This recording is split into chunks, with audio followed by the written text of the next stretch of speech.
Hi, welcome back to the Sometime Escapism Club. Today we're going to be talking about the 4 books that I've read since my June video.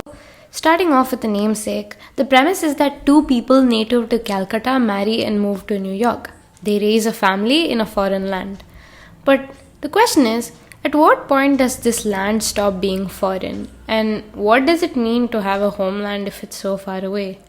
And mainly, what's in a name? You see, I enjoyed Unaccustomed Earth, so when I found this book for 40 rupees in a Kailankada, you know that book is coming home with me. So what I liked is that Lahiri has this rich descriptive style that pulls you in. There were no absolute judgments on whether native culture or Western practice is better. It was more of an honest look into this is what life can be for Indians abroad. And the beach scene made me so emotional. It was near perfect to me. I mean the book, but I think the ending was a bit dragged out. Otherwise, it's such a good book. Please go read it.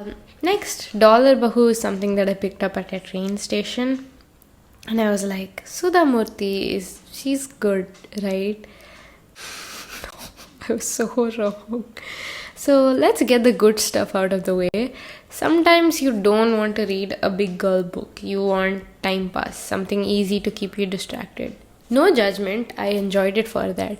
However, all the events felt so conveniently cooked up and they starred very exaggerated characters, and mainly the villainization of the West or the dollar was downright comical. The reason why I'm being such a harsh critic is because both of these books have the same themes, sort of.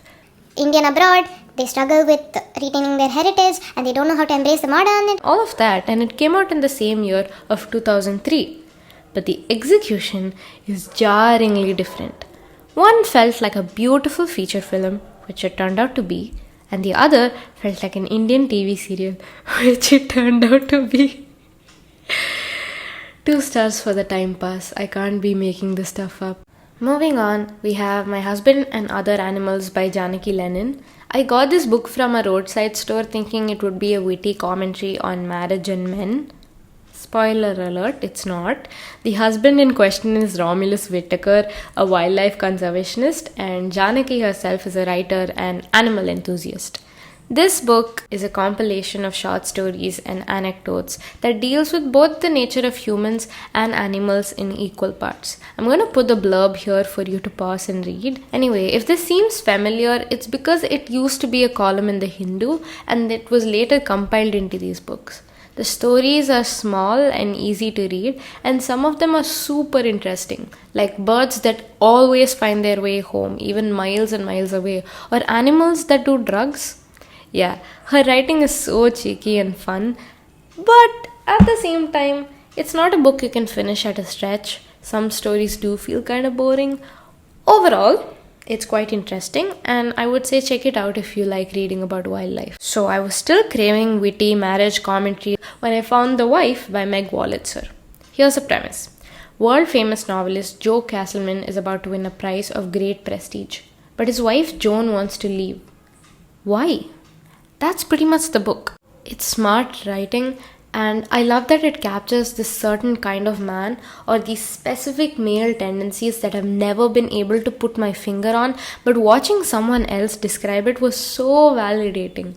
And the description of what all the wife does, the things she endures, justifies, shapes, were on the mark.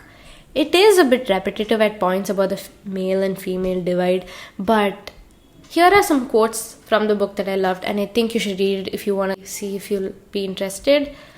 Pause to read. Yeah. Overall, a very, very delicious read. Highly recommend checking out. It's a 4.5 rating from me. That's all for today. I'll go do projects. Bye-bye.